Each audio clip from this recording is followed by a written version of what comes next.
Metro, பேருந்து, ரயில் ஆகிய போக்குவரத்துகள் மக்கள் அன்றாடம் பெரிதும் பயன்படுத்துவதாகும்.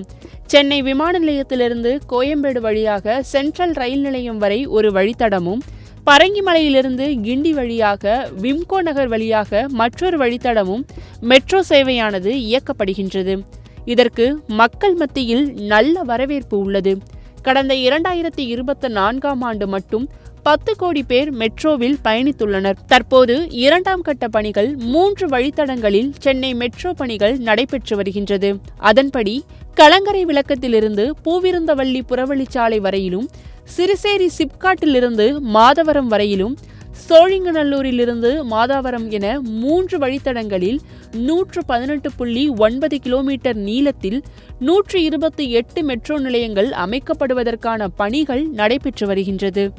இந்த நிலையில் உலகத்திலேயே முதன்முறையாக சென்னையில் மட்டும்தான் ஒரே தூணில் 5 ரயில் தண்டவாளங்களுடன் மெட்ரோ ரயில் திட்டப்பணிகள் மேற்கொள்ளப்பட்டு வருவதாக அதன் திட்ட இயக்குனர் அர்ஜுனன் தெரிவித்துள்ளார்.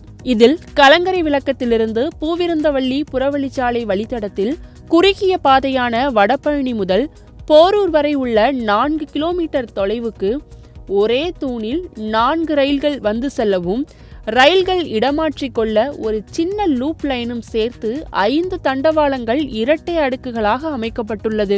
இதனை அறிந்த சென்னை வாசிகள் இனிமே சின்ராச கையிலே பிடிக்க முடியாது என்கின்ற அளவிற்கு குஷியாக உள்ளனர்.